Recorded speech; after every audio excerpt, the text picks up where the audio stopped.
बिस्मिल्लाहिर्रहमानिर्रहीम, अस्सलाम वालेकुम। इंडस वाटर ट्रीटी पर पाकिस्तान फातेह और सिफारती, कानूनी और अखलाकी महाज पर भारत मुकम्मल तौर पर नाकाम हो गया है। आलमी सालसी अदालत ने फैसला पाकिस्तान के हक़ में सुनाते हुए ये ऐलान किया है कि सिंध तास मुआहदे पर पाकिस्तानी मौक़िफ़ इंसाफ पर मबनी है और मुआहदे की मुअत्तली का भारतीय फ़ैसला या इसे गैर मौसर करार देने का बयानिया गैर अखलाकी और गैर कानूनी है। आलमी सालसी अदालत ने तस्लीम किया कि सिंध तास मुआहदा आलमी बैंक की ज़मानत के तहत एक बैनुल-अक़वामी एग्रीमेंट है जिसे भारत एक तरफ़ा तौर पर मुअत्तल नहीं कर सकता। जंगी महाज के बाद खारजा और कानूनी महाज पर भी भारत के खिलाफ इस पतह पर पाकिस्तान खुश, जबकि भारत रवायती हठधर्मी का मुजाहिरा कर रहा है। यह बात एक बार फिर साबित हो गई है कि भारत सिर्फ फिल्मों में जीत सकता है और भारतीय आर्मी चीफ सिर्फ इंटरव्यूज़ में ललकार सकते हैं। जी हाँ, जंग के मैदान में जिस भारतीय फौज के तैयारे मलबे का ढेर बने हुए थे, उसी फौज का सरबराह पाकिस्तान को एशिया के नक्शे से मिटाने की बात कर रहा है। पाक फौज ने भारतीय आर्मी चीफ के बयान पर सख्त रद्द अमल देते हुए कहा है कि एक एटमी हमसाया मुल्क को जोग्राफिए से मिटाने की धमकी ज़हनी दिवालियापन है। पाकिस्तान एशियाई जोग्राफिए और तारीख का अनमिट हिस्सा है। ISPR की जानिब से वार्निंग दी गई है कि भारत खित्ते को जंग की तरफ धकेलने से बाज रहे, क्योंकि पाकिस्तान एक एटमी ताकत और नाकाबिल तरदीद हकीकत है। जंग के नताइज पहले से कहीं ज़्यादा तबाहकुन होंगे।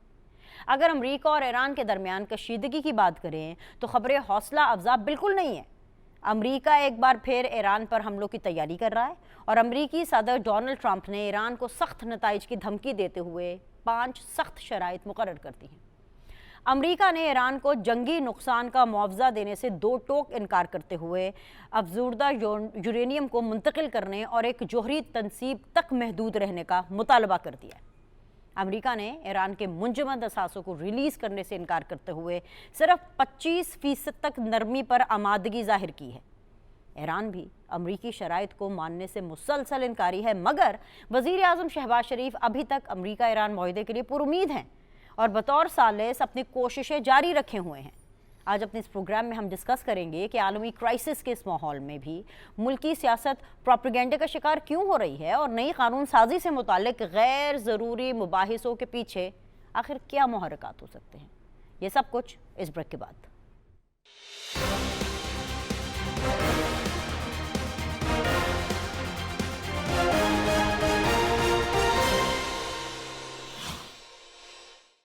बिस्मिल्लाहिर्रहमानिर्रहीम, अस्सलाम वालेकुम जी। ब्रेक के बाद आप लोग को खुशामदीद कहते हैं। आप देख रहे हैं सीधी बात बीनर सलीम के साथ और आज सीधी बात जोन में मेरा साथ दे रहे हैं जी वेरी ऑनरेबल अंजुम वकील साहब, गवर्नमेंट बेंचेस को यानी PMLN को रिप्रेजेंट कर रहे हैं।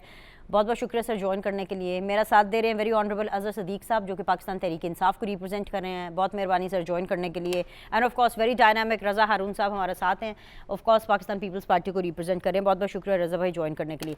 अच्छा जी रज़ा साहब, आपसे शो का आगाज़ कर लेते हैं। मतलब इंडस वाटर ट्रीटी पर पाकिस्तान फातेह हुआ है और जिस तरह भारत को एक दफ़ा फिर से जो है शिकस्त का सामना करना पड़ा है, क्योंकि एक एंगल से तो उनको शिकस्त नहीं मिली ना सर। अगर आप मौजूदा सूरत हाल देखें तो आपको पता चलेगा कि सिफारती महाज हो, कानूनी महाज हो, यहाँ तक कि even on moral grounds India is very very weak क्या बिल्कुल मतलब शिकस्त फाश है उसको। लेकिन इस सब के बावजूद भी वो शायद अपनी शिकस्त नहीं मान रहा। ठीक है, उसने शायद इंटरनेशनली पोज ही ऐसा करना होगा। लेकिन ये जो फैसला आया है अदालत के, इस फैसले को आप किस तरीके से देख रहे हैं और मज़ीद पाकिस्तान इसमें क्या कर सकता है कि भारत को वो ये समझा सके या भारत से मनवा सके कि बस कर दो, कुछ इंसान बन जाओ, इंसानों वाली हरकतें कर लो, ये चीज़ मत करो, ये खित्ते के लिए अच्छी नहीं है। बहुत बहुत शुक्रिया। सबसे पहले विनी साहिबा आपको बहुत बहुत मुबारक हो। तमगा इम्तियाज से रियासत पाकिस्तान ने आपको नवाजा है, बहुत आपकी शुक्रिया सर। जो कारकर्दगी को सराहा गया, तो मुबारकबाद। भारत को उसमें ऐड कर ले, सिफारती, सहाफती और दीगर तो उसको जो सबसे ज्यादा शिकस्त हुई है, जो सबसे ज्यादा शर्मनाक उसकी बेइज्जती हुई है, वो तो फौज के मार्च पे हुई है ना, आर्मी मिलिट्री के मार्च पे हुई है। कि जो वो दुनिया में एक उसकी हाइप क्रिएट हुई नहीं थी भारत की कि बहुत बड़ी माइट है, फौजी ताकत है। और ऑफ कोर्स अगर आप नंबर्स देखें हम्म तो नंबर्स में तो ऐसा ही लगता है कि अगर आप कोई चार्ट बनाए तो भारत की सुपियोरिटी, उसके वेपन, उसका असला, उसकी फौजियों की तादाद ऐसी लगती है। लेकिन क्या करें कि ईमान की कमजोरी है और पाकिस्तानी अफवाज ने chief of defence forces Asim Munir साहब, फील्ड मार्शल साहब की क़यादत में और हमारी रियासत पाकिस्तान ने वो भरपूर मुंह तोड़ जवाब दिया, हम्म। फौजी मार्च पे, फजाई मार्च पे और बहरिया के मार्च पे, तीनों मार्च पे, कि दुनिया में वो शर्मनाक शिकस्त हुई और पाकिस्तान का जो मकाम है, एहतराम है अक़वाम आलम में, वो कई गुना मजीद बढ़ गया और इज्जत की निगाह से देखा जा हाँ। रहा है आज पाकिस्तान को। और हम देख रहे हैं उसका रिजल्ट कि पाकिस्तान इस वक्त दुनिया में सिफारती मार्च पर वो काम कर रहे हैं, अमेरिका ईरान मसले के अंदर कि किसी दिन माहिदा हो जाए। ये सब चीजें बड़ी शर्मिंदगी और बेइज्जती का बायस है भारत के लिए। भारत के अंदर बहुत ज्यादा उनके ऊपर तनकीद हो रही है कि इस पूरे मसले में ईरान अमेरिका हम्म। में भारत कहीं नहीं था। तो हम जब ये बातें देखते हैं तो हमें ये बात को समझ लेना चाहिए कि जिसको मार पड़ रही है, जिसकी बेइज्जती हो रही है, जिसकी शर्मिंदगी हो रही है, अब ना सिर्फ बाहर से हो रही है बिनी साहिबा, हिंदुस्तान के अंदर से आवाजें उठ रही हैं और बहुत सख्त तनकीद का सामना है। तो वो रोएंगे नहीं तो क्या करेंगे। रह गया था पानी का मामला, तो पानी अक़वाम मुत्तहिदा की मुताबिक इंसान का बुनियादी हक है और जितने भी दुनिया में बुनियादी हकूक हैं, इसको रोकने का अख्तियार या इसको ना फराम करने का अख्तियार किसी हम्म। भी रियासत के पास नहीं है। हम्म। जिस वक्त ये फैसला किया गया था इंडस वाटर ट्रीटी के हवाले से, वो एक तरफा था। अगर आप ट्रीटी को पढ़ेंगी तो ट्रीटी एक तरफा फैसलों की इजाजत देती ही नहीं है। वो हम्म। तो एक बायलैटरल है, जो उसके अंदर वर्ल्ड बैंक गारंटर है, उसके अंदर बहुत सारे क्लॉजेज ऐसे हैं कि जिसके अंदर ये पानी की फराहमी को यकीनी बनाना, जो जो अपवर्ड स्ट्रीम से नीचे डाउन आना है, ये सब की जिम्मेदारी बनता है। और जब ये इंसानी बुनियादी इंसानी हक है तो उसको रोकने का फैसला वैसे ही बेवकूफाना था, कानूनी तौर पे भी बेवकूफाना था, सियासी तौर पे भी था, और रियासत हम्म। के तौर पे तो एक आगे बढ़कर हम इसको अहमकाना कह सकते हैं। तो हम्म। बिल्कुल सही फैसला आया, दुरुस्त फैसला आया। पाकिस्तान को एक और कामयाबी मिली है, हाँ। इंटरनेशनल सतह पे मिली है। और याद रखें, इस बात को जरूर याद रखेंगे, जिस जिस शोशे के ऊपर पहलगाम पे इन्होंने सारा ड्रामा शुरू किया था, उसकी आज तक तहकीकात नहीं करने दी है, उसके कोई सबूत शवायद फराम नहीं किए कि जिस जिस बुनियाद पे सारा फजीता खड़ा किया था भारत ने और शर्मनाक इबरतनाक शिकस्त हुई, उसके कोई सबूत नहीं दिए। और मुसलसल तमाम महाजों पर यक के बाद हम्म। दीगरे बुरी तरीके से उसकी बदनामी भी हो रही है और शिकस्त भी हो रही एब्सोल्युटली जी। अज़र सिद्दीक साहब, मतलब मुझे शायद वन ऑफ दोज मोमेंट्स है कि आपके कमेंट्स का से मुझे ही क्या, हमारे सारे पैनलिस्ट को इंतज़ार होगा, क्योंकि आप एक प्रैक्टिसिंग लॉयर हैं। जिस कानूनी पहलू को आप समझ सकते हैं और हमें समझा सकते हैं, और शायद कहीं ना कहीं पाकिस्तान की इसमें मदद होगी, हमारी रहनुमाई होगी, कि अगर भारत नहीं मानता, भारत इंडस वाटर ट्रीटी को वायलेट करता रहता है, कॉन्टिन्यूसली वायलेट करता रहता है, पानी नहीं छोड़ता, पाकिस्तान की गवर्नमेंट के पास या पाकिस्तान के पास क्या ऑप्शन है? What can we do sir? बहुत शुक्रिया जी। ये तो आपको जो सरकार एजाज है उसकी ढेरों मुबारकें हों। बहुत मैंने तो शुक्रिया। आपको उतार चढ़ाव देखे हैं सारे, और मैंने बहुत जगहों पे देखा है आपको। वो कई जगह आपसे इख्तलाफ रहता है, वो रहना इख्तलाफ, वो अपनी जगह है, लेकिन यू डिजर्व इट, जो कि आपने ग्राउंड लेवल पे बड़ा काम किया है। अच्छा, अब आते मेहरबानी। हैं असल बात की हम्म। तरफ। हम्म। नहीं नहीं, मेहरबानी की कोई बात नहीं है, यू डिजर्व इट। वो कई हमारे अपने दोस्त अब आप बुरा मानेंगे इस बात का, वो अपनी जगह पर है, जितना मर्जी अच्छा, वैसे कहा वैसे एक जाए। बात बताऊँ सब, और खैर मतलब ऑब्वियसली हमने इंडस वाटर ट्रीटी पे बात करनी है, बट मेहरबानी, थैंक यू कि ये एक पर्सनल एक अचीवमेंट है और मेरी टीम की अचीवमेंट है और सीधी बात प्लेटफॉर्म की अचीवमेंट है कि हम इतने सालों से लगातार काम कर रहे हैं। लेकिन मेरे बहुत से पीटीआई के ऐसे दोस्त भाई बहन हैं जिन्होंने मुझे कॉल किया है और मुझे मैसेज किया है, और ये बड़ी एक अच्छी बात है। मैं ये समझती हूँ कि ये रिवायत भी ख़त्म हुई है जो बार बार कहा जा रहा था कि टारगेट कर दिया जाता था एंकर्स को, व्लॉगर्स को, स्पेसिफिक एक ग्रुप के साथ। तो सिर्फ आप ही नहीं, आई एम रियली हैप्पी कि बहुत से पीटीआई चैप्टर की तरफ से भी बहुत से लोग हैं जिन्होंने मुझे कॉन्ग्रेचुलेट किया है। Okay, having said that, let's talk about India and Pakistan. अच्छा, देखिए देखिए, अब वजह ये है कि इंडस वाटर ट्रीटी जो है ना, ये कॉन्स्टिट्यूशनल ऑब्लिगेशंस है, और शिकस्त फाश तो उसमें तो कोई शक ही नहीं है कि इंडिया आज भी, मेरा ख्याल है, उनको रात को भी ख्वाब पाकिस्तान के नजर आते हैं, और उनकी वो ऐसा गिरा है कि वो उठ नहीं सका। तो अब देखे ना, जब एक दुश्मन को गिरे तो वो फिर गुस्से में कोई ना कोई काम तो करने होते हैं ना। तो मिलिट्री अटैक के ऊपर उसने, अब जो जो कुछ, पहली तो बात है ये कर नहीं सकता था जो कुछ किया, अब इस पर डिसीजन आ गया हुआ है, अब इस डिसीजन पे इम्प्लीमेंट करना है। और इस पे इम्प्लीमेंट करने के हवाले से बड़े स्ट्रिक्ट लॉ मौजूद है। यानी ये कहा जाए कि कवानीन कोई साफ नहीं मौजूद है, कवानीन मौजूद है, लेकिन इंटरनेशनल सिनेरियो बड़ा मुख्तलिफ है जी। ठीक है ना जी। और इंटरनेशनल सिनेरियो में अभी आप देख लें, आपके सामने गाजा में क्या कुछ हुआ, कोई एक्शन यूएनओ ले सका, किसी भी तरह से आ जाए। पहले हम इधर में आ जाए, अगर देखा जाए तो अमेरिकन एग्रेशन थी ना ईरान के ऊपर, ठीक है ना जी, तो कुछ हो सका? नहीं हो सका। वो एक अपनी जगह पर मौजूद है, लेकिन पाकिस्तान को इस सारे मामले को सामने लेते हुए वो सारे एक्शंस लेने चाहिए। और अब चूंकि इंटरनेशनल कोर्ट ऑफ जस्टिस के सामने चीजें मौजूद हैं, और पानी एक ऐसा है जिसको रोका नहीं जा सकता, ठीक है ना जी, बड़ी वाज़ेह तौर पर। और अगर आप लेना चाहें मिसाल के तौर पर, मैं बेहतर लोकल आपके सामने बता सकता हूं कि हमें उस वक्त जब हमने लिया था, आपको याद है, हमने ये स्पेस ब्लॉक कर दी थी, ट्रेड वगैरह ब्लॉक की थी हमने, बहुत से ऐसे काम हमने अपने तौर पर जितना हम कर सकते थे ना, वो हमने अपने तौर पर किए थे।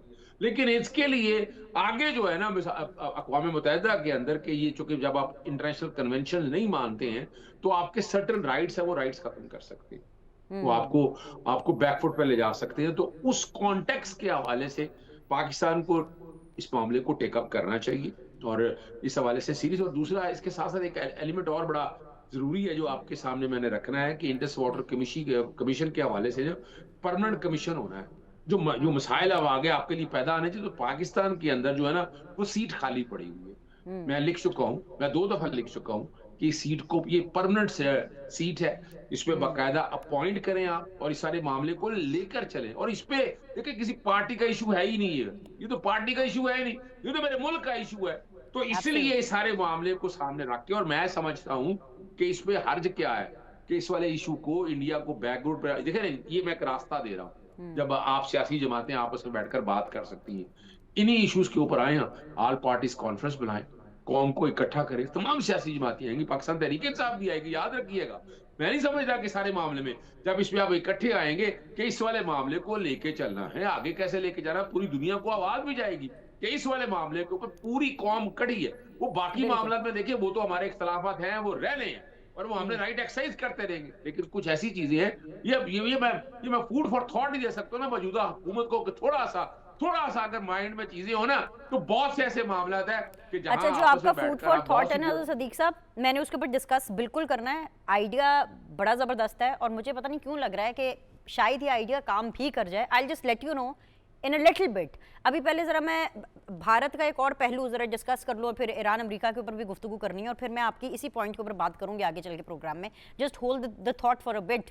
रज़ा हारून साहब, मुझे तो कुछ ये समझ नहीं आ रही है, अजीबो गरीब से लोग हैं ये, जो भारतीय हुक्मरान कह लें या फिर आप भारतीय इस्टेब्लिशमेंट कह लें। मतलब अभी 1 साल हुआ है, 1 साल पहले पाकिस्तान ने इनको चारों नहीं 6 छाने चित किया है, घुटनों पर लेकर आई है पाकिस्तान जो है वो भारत की फौज को।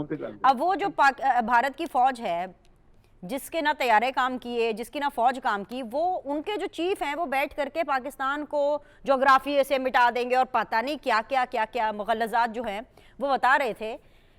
उसके ऊपर बड़ी सख्त किस्म की वार्निंग दी है हमारे आईएसपीआर की तरफ से। डेफिनेटली वेरी राइटली सेड, उन्होंने कहा कि भाई ये दीवानापन है, ये पागलपन है, this is not possible. Pakistan एक अनमिट हकीकत है, we all know the fact, but इस तरह की बातें क्यों कर रहे हैं? अब भी तो हारा है जंग में, चाहता क्या है? इस तरह की बातें करने से क्या होगा? वही बात सही है जो आप शुरू में भी फरमा रही थी कि चूंकि फिल्मों की आदत हो गई है, और फिल्मों के जरिए अपने जो है वो कारनामे जो कि ड्रामेटाइज्ड होते हैं, फिक्शन होते हैं, उसमें एक कैरेक्टर खड़ा करके वो जिस तरह की गुफ्तगू करते हैं, जिस तरीके से अपने आप को ग्लोरीफाई करते हैं, वो सराहियत कर चुका है, मैं समझता हूँ इंडिया की गवर्नमेंट के अंदर। उनकी जो जुबान है और उनके जो फौजियों की जुबान होती जा रही है, ये ऐसा लगता है कि अगली किसी फिल्म के लिए अपने आप को कास्ट कराने का जो है ना वो दे रहे हैं, क्या होता है वो ट्रेलर, क्या कहलाता है वो, ट्रायल दे रहे हैं उसका।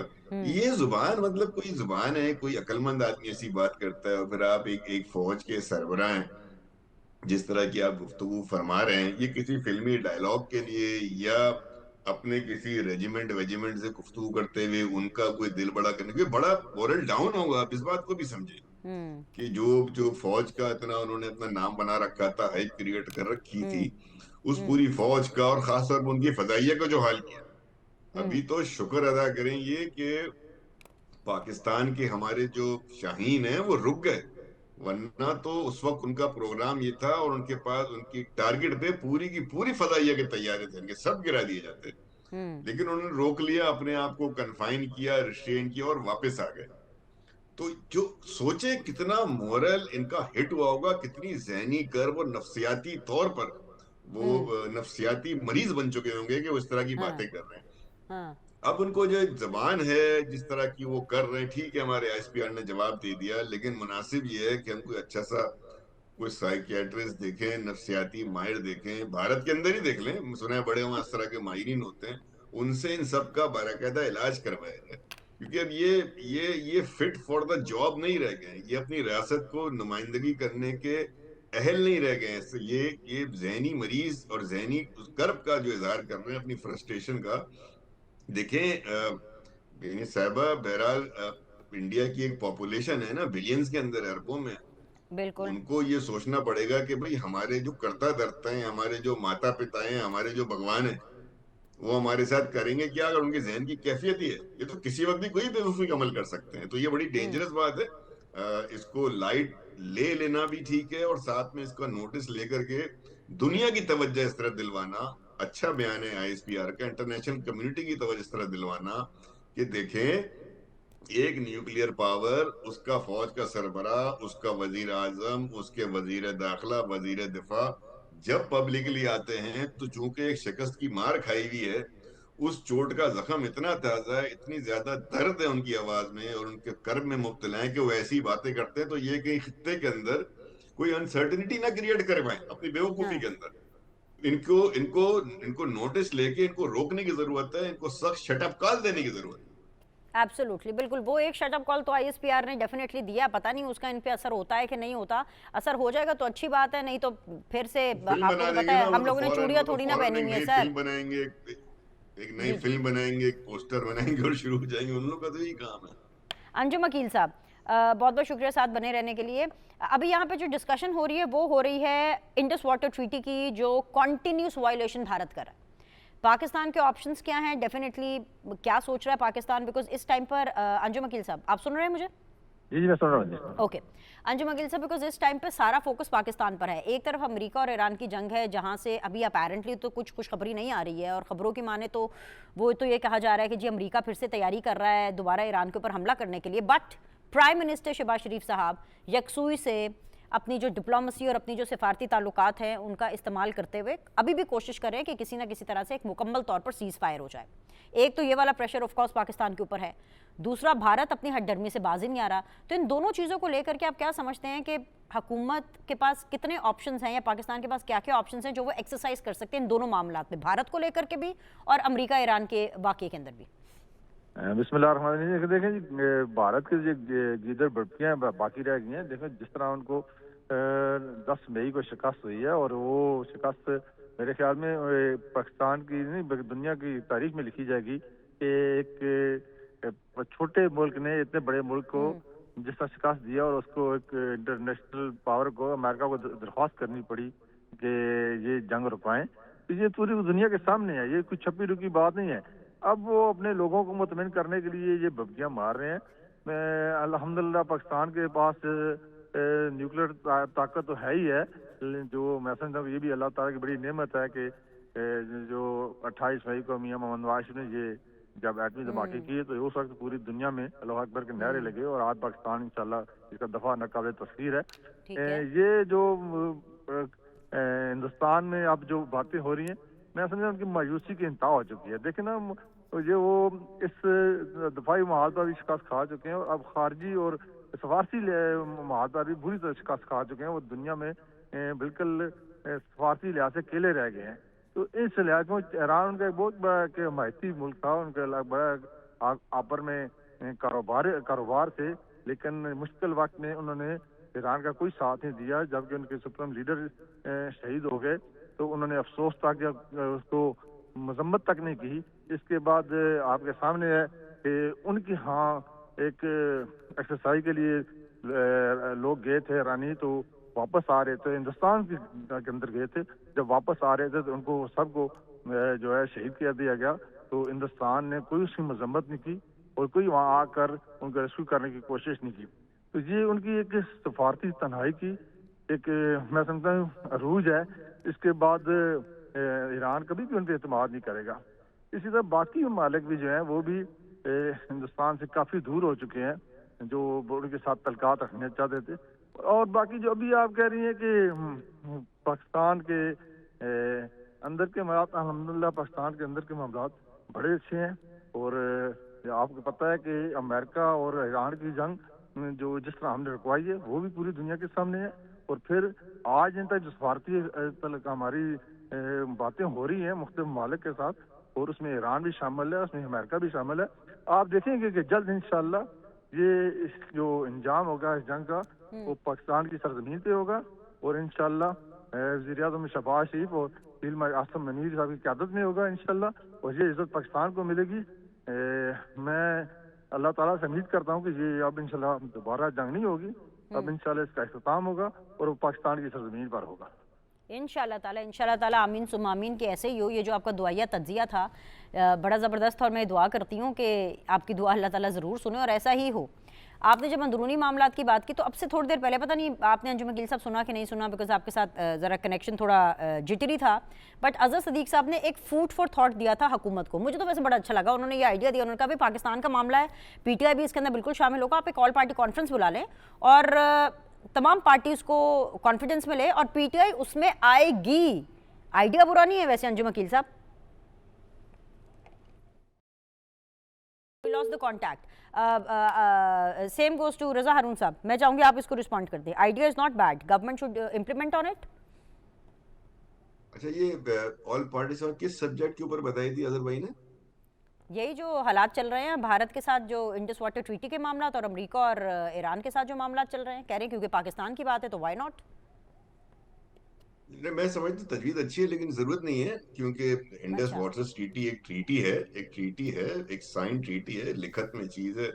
कोर्ट में चैलेंज हुई है, आपके हक में फैसला आ गया, इंटरनेशनल आर्बिट्रेशन में आपने वो केस जीत लिया है, आपका राइट। मौकिफ जो है वो सही साबित हुआ है, उसमें तो हाँ। किसी की जरूरत नहीं। दूसरी बात जहां तक रहेगी पाकिस्तान ईरान ताल्लुकात की, सॉरी ईरान और अमेरिका माहदे की तरफ जाने की, वो इस वक्त हाईएस्ट लेवल पे डिस्कस हो रहा है, मैं समझता हूँ। और उसमें प्राइवेसी को बड़ी इंपॉर्टेंस दी गई है विनिश, यहाँ तक दी गई है कि उसके अंदर पाकिस्तानी साफी या इवन गवर्नमेंट के दीगर जो मेंबरान हैं या ठीक दीगर है। लोग हैं उन तक को खबर नहीं हो रही है। तो उसका तो प्राइवेट रहना, और चूंकि हम उसके अंदर इस वक्त सिर्फ एक मीडिएटर हैं, हम उसमें एक फैसिलिटेटर हैं, हम उसमें कोई नेगोशिएटर नहीं है उस तरीके से, ना हमारा कोई बहुत ऐसा अपर हैंड है कि हमारे नीचे दोनों मुज़ाकरात कर रहे हो ना। तो हमें अपने उस रोल तक ही महदूद रखकर उसमें दोनों की फैसिलिटेशन करनी चाहिए। उसमें जितनी प्राइवेसी होगी, जितनी उसको हाँ। सीक्रेसी मेंटेन होगी, वैसा उतना बेहतर है। हाँ, वैसे APC होनी चाहिए, मुल्क के अपने अंदर बहुत हालात हैं, माशी हालात हैं, मईशत के ऊपर होनी चाहिए, मुल्क की सियासत में होनी चाहिए, आने वाले इलेक्शन कैसे होंगे उसकी रिफॉर्म्स की बात हो रही है, बहुत सारे ऐसे मामलात सही हैं बात है। जो कि हमारे लोकल मामलात हैं। लेकिन मेरा जाती ख्याल है अजहर भाई की तजवीज से थोड़ा सा इख्तिलाफ करते हुए, इंडस वाटर ट्रीटी एक ट्रीटी है, उस पर क्या हमने बैठ के बात करना है, सब उसके साथ पॉइंट होंगे। टेकन। दूसरा पॉइंट टेकन। मामला अजहर मैंने भाई बता तक ये दिया पॉइंट पहुंच भी गया है, लेकिन अजहर भाई ने क्योंकि आज मुझे मुबारकबाद दी है और ऑन एयर दी है और लाइव दिया है, तो एक मुबारकबाद मैं भी आपको दूंगी अजहर सदीक साहब। और वो मुबारकबाद ये है कि खैबर पख्तूनख्वा से वो हमें मिला है जो हमें किसी और सूबे से नहीं मिला। वो है वो खूबसूरत मनाजिर के हो इस गर्मी के अंदर दिल को ठंडक पहुंच गई। मैंने क्या देखा इन्हीं गुनाहगार आंखों से, and what a view. Chief minister साहब थे सुहेल आफरीदी साहब, फैसल करीम कुंडी साहब थे जो कि गवर्नर हैं, जिनका ताल्लुक पाकिस्तान पीपल्स पार्टी से है, एंड ऑपोजिशन लीडर KPK के ऑफ कोर्स जिनका ताल्लुक नून लीग से है, मिस्टर उबैद साहब। ये तीनों बैठ करके खैबर पख्तूनख्वा के इश्यूज के हवाले से बात कर रहे थे। What a view sir. मैं यही तो वो चीज़ है जो कि मैं इतने सालों से चाह रही थी, और मैं चाह रही थी कि बाकी सूबों में भी ऐसे हो। ये भी अच्छा वैसे ट्रेंड सेट किया KPK वालों ने। अगर ये इकट्ठे बैठ करके कर सकते हैं अजहर साहब, तो आपको बहुत बहुत मुबारक हो, और इस काम को रोकना नहीं है, इसको फिर चलाई रखिए और खैबर पख्तूनख्वा की आवाम को आप वो दे दीजिए जो कि शायद इतने सालों में निगलेक्ट हो रहे थे, इतने सालों में उनकी दाद रसी नहीं हो रही थी। नाउ इट्स द टाइम, देर आइद दुरुस्त आइद। अच्छा नहीं बिनेश, देखिए वही अच्छा जेस्टर है। और मेरा जहाँ तक ख्याल है, जब गवर्नमेंट को चलाना हो तो गवर्नमेंट का चलाना गुड गवर्नेंस के हवाले से ये बड़ा जरूरी है। राइट। ये पूरे पाकिस्तान में भी जरूरी है, जहाँ पब्लिक इश्यूज के ऊपर जो है ना, हम नहीं आवाम को मुतमईन कर सके। वो चाहे हम भी है, हम भी देखा जाए हमारे बड़े मसाइल हैं। सेहत का वो निज़ाम उस हद तक नहीं है, बहुत बेहतर है। एजुकेशन में तो मैं बहुत मुतमईन हूँ। पुलिस का निज़ाम मैं आज भी समझता हूँ, पुलिसिंग का निज़ाम खैबर पख्तूनख्वा, अब आप जाकर देखें, मैं तो अब नॉर्दर्न एरिया सफर करता रहता हूँ, कि बहुत सी चीजें बेहतर हुई हैं। लेकिन अगर आप इन सब चीजों को बेहतर लाना चाहती है ना, तो वो इतना आसान काम नहीं है। आप गुड क्या गवर्नेंस क्या बेहतर नहीं कर असब, सकते क्या आपकी अगर पार्टी के जो बाकी लोग हैं उनका भी यही ख्याल है? बिकॉज जाहिर बात है सब बहुत अच्छी अच्छी बातें कर रहे हैं, तो मैं इसके अंदर रंग में भंग नहीं डालना चाहती, लेकिन फिर भी आप देखें ये बातें कर रहे हैं। अभी अभी 2-4 दिन पहले मैं यहीं पर इसी प्लेटफॉर्म के ऊपर शो करके गई कि एक खातून है आपकी पार्टी की, वो तो ये कह रही थी कि जी फौज को और अगर पुलिस को आप बाहर निकाल दें केपीके से तो हम केपीके के हालात बहुत अच्छे कर देंगे। अभी आप पुलिस की तारीफ कर रहे हैं। शंदाना गुलजार सेड दिस, वैसे बाय द वे। मैं बताऊं, जी जी। नहीं देखिए, मैं सिर्फ एक बात बताऊं, हुकूमतें तो बहुत आई दावे लेकर यहाँ, मगर गरीब के हिस्से में सिर्फ गम आए। जुल्मत के निगहबान हैं इंसाफ के दावेदार। ये किस निज़ाम हुकूमत का सिलसिला है? फौज के बगैर आप पूरे मुल्क का हालात कंट्रोल ही नहीं कर सकते। दुश्मन से अगर लड़ना है ना, तो ये गलत फहमी है, जो भी ये समझ ही बैठा है ना, बिल्कुल गलत है। पुलिस के बगैर लॉ एंड ऑर्डर आप हालात ठीक नहीं कर सकते। आप जो मर्जी आप कह दे, वो एक अलहदा बात है। हमारा इतराज रहना है कि इसको कंट्रोल कौन कर रहा है, किस तरह से देख रहा है। वो तो पूरी दुनिया के अंदर अगर ये बातें सारी करने में जो है ना, तो वो अपनी जगह रहेगा। अच्छा, before I go on a break, Siddique साहब, रजा हारून साहब, आप एग्री करते हैं इनसे? ये जो उन्होंने कहा कि जिस तरीके से इन्वॉल्वमेंट हो रही है ये भी खतरनाक। जी सर, वेरी क्विकली। नहीं, पार्शियली एग्री करता हूँ सर भाई। जाहिर है अपना एक्सपीरियंस बताया, और खास तौर पे ये पंजाब के हवाले से ज्यादा गुफ्तगू की। ठीक है, ऐसा होता होगा, लेकिन हमें एक वाइडर पिक्चर देखनी चाहिए कि ये वाली बात इनकी जो है ना, उसको हमें लेके आगे चलना चाहिए। अजहर भाई ने कहा कि पॉलिटिकल स्टेबिलिटी के लिए डायलॉग बहुत जरूरी है, और डायलॉग करने के लिए पेश की शराइत नहीं होती हैं। सियासी लोग डायलॉग पे बिलीव रखते हैं, विजनरी होते हैं, उनके पास हर मसाइल का हल होता है, और वो हल लेकर सब साथ बैठते हैं। जब कंसेंसस डेवलप होता है तो कौम की भलाई होती है। मैं यहाँ तक तो अजहर भाई की बात से एग्री करता हूँ। बाकी ठीक है, परफॉर्मेंस जो है वो केपीके की भी कुछ कुछ चीजों में बेहतर होगी, कुछ चीजों में खराब होगी, पंजाब अपनी जगह कुछ चीजों में। लेकिन जो हमें सोचना चाहिए, जो आजकल बात भी हो रही है बेनी साहिबा 88 तरमीम के हवाले से, कि आखिर कब हमारे मुल्क में मकामी हुकूमतों के निज़ाम को, जो कि third tier of the government होता है, यस। उसको हम खुद मुख्तारी देंगे, हम उसको फाइनेंशियल खुद मुख्तारी देंगे, हम उसको एडमिनिस्ट्रेटिव खुद मुख्तारी देंगे, हम उसको पॉलिटिकल खुद मुख्तारी देंगे, हाँ। ताकि लोग ग्रास रूट लेवल पे बल्दियाती मसाइल अपने अपने मुंतखब जो उनके चेयरमैन हैं उनके साथ हल कर सकें। ये सही मानों में डेमोक्रेसी है। और ताकि ये ना हो कि एक सूबे का वजीर आला खड़ा होकर कोई सड़क का इफ्तिताह करता है, वो सूबे का वजीर आला खड़ा होकर अस्पताल का इफ्तिताह करता है, वो सूबे का एक वजीर जो है पूरे सूबे के अस्पतालों को देखेगा, तो सिस्टम ठीक कैसे होगा? राइट। इसी नोट के ऊपर एक छोटा सा ब्रेक लेते हैं। ब्रेक के बाद आएंगे, डिस्कशन के सिलसिले को जारी रखेंगे। हमारे साथ रहिएगा।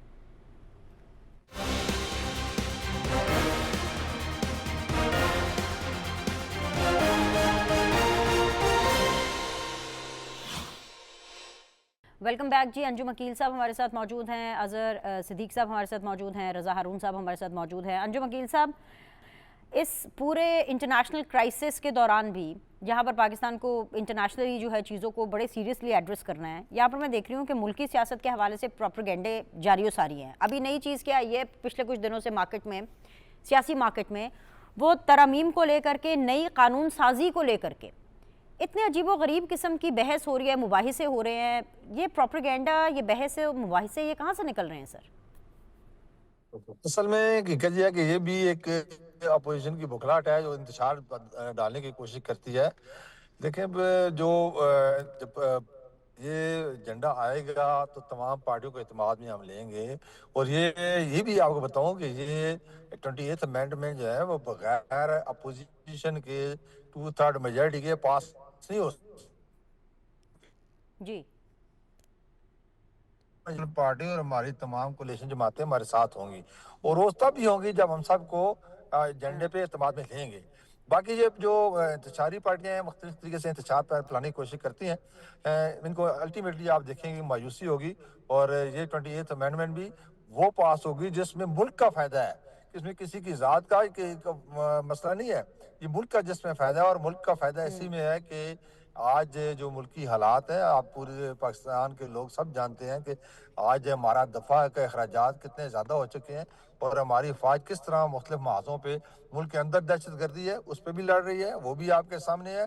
फिर जो इंटरनेशनल महाज हैं, चाहे उधर अफगानिस्तान की बात करो चाहे हिंदुस्तान की बात करो, वो भी गीदड़ बपियाँ हैं, लेकिन उन गीदड़ बपियों का मतलब ईजी नहीं लेना चाहिए ना। हम पाकिस्तान की फ़ौज जब पाकिस्तान की हुकूमत लेती है, पाकिस्तान की हुकूमत उनके लिए तैयार है, उनकी हर चैलेंज के लिए तैयार है। उस तैयारी के लिए नो डाउट कि पूरी कौम को हिस्सा डालना पड़ता है। तो इसमें लिए ये थोड़ी सी बात की जा रही है कि थोड़ा वफाक को ज़्यादा मजबूत किया जाए ताकि अपनी मसल्ह अफवाज को ज़्यादा से ज़्यादा मसाइल मुहैया हो सके। और आजकल तो टेक्नोलॉजी की जंग है और टेक्नोलॉजी आपको पता है कि अगरचे अल्हम्दुलिल्लाह हमारे पास टेक्नोलॉजी है जदीद नहीं, लेकिन बेहतर से बेहतर की कोशिश करनी चाहिए, उसको बेहतर से बेहतर कोशिश की लेने के कोशिश लिए करनी चाहिए, आपको मतलब एब्सोल्युटली। Yeah. अंजुम वकील साहब, मेरा प्लीज एक सप्लीमेंट्री क्वेश्चन जरूर लीजिएगा। आपने कोशिश की बात की, एक कोशिश जो खैबर पख्तूनख्वा में की गई और उसकी तरफ से आई कि chief minister KPK, governor Khyber Pakhtunkhwa and the opposition leader of Khyber Pakhtunkhwa तीनों एक ही जगह पे एड्रेस कर रहे थे, प्रेस कॉन्फ्रेंस कर रहे थे और जो खैबर पख्तूनख्वा उसके मसाइल के बारे में बात कर रहे थे। जो केपीके ने एग्जाम्पल सेट की है वो हमें वफाक में, पंजाब में, दीगर सूबों में होता हुआ क्यों नहीं दिखाई दे रहा? वफाक इस एग्जाम्पल को क्यों नहीं फॉलो कर सकता?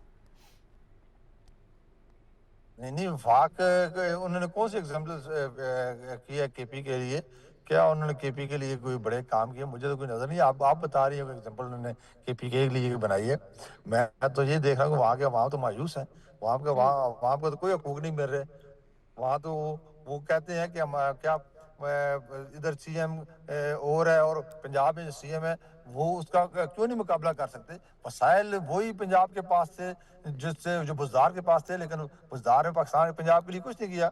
आज मरियम नवाज शरीफ जिस तरह दिन रात काम कर रही है वो नजर आ रहे, पूरे पंजाब की आवाम को नजर आ रहा है, पूरे पाकिस्तान को नजर आ रहा है। और दूसरे भी अब सूबे जो है, चाहे मैं सिंध की बात करूँ चाहे KPK की बात करूँ, सारे कोशिश उनका लोगों की ख्वाहिश है कि हमें भी इसी तरह सीएम मिले जो हमारे हर तहसील में, हर यूसी में जाकर हमें हमारे मसाइल देखे और सुने और हमारे मसाइल हल करें।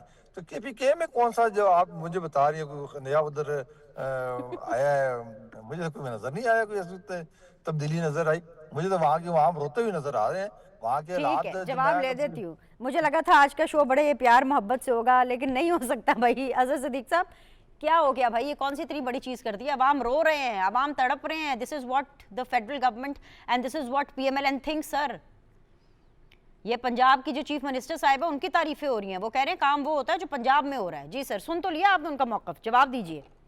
खैबर पख्तूनख्वा में कितने लोग सड़कों पे निकले देखे आपने? कितने गाय जाए वहां अस्पतालों का विजिट कर लेते हैं, इन्हें ले चलते हैं अंजुम वकील साहब को। इन्हें क्या पंजाब के अस्पताल भी चलते हैं और खैबर पख्तूनख्वा अस्पताल चलते हैं, या इन्हें के थानों में भी लेके चलते हैं, इधर भी लेके चलते हैं? कौन सी जगह पर? एजुकेशन स्कूलों में लेके चलता हूं इनको सारों पे, जा आ जाए पता चल जाएगा। यानी ये चीखे मारेंगे और चाहेंगे पूरा मीडिया साथ जाए, जाके अंदाजा हो बैठकर। वो तो वजह है कि हमारे कान फक जाते हैं, वही रेडियो गप्पिस्तान चल रहा होता है, हम भी सुन रहे होते हैं, एंजॉय कर रहे हैं। मैं कुछ सीरियस बातें आज करना चाह रहा था कि यार इस मुल्क को आगे लेके जाना है तो कैसे लेके जाना है आप लोगों ने? एनीवेज जी, मसाइल हैं और बहुत सी चीज़ें जिनके ऊपर बात करनी है, लेकिन अनफॉर्चुनेटली आज के लिए प्रोग्राम का वक्त खत्म हो गया। तीनों मानों का मैं शुक्रिया अदा करूंगी। आप लोगों से कल मुलाकात करते हैं। लुक आफ्टर, अल्लाह हाफिज़।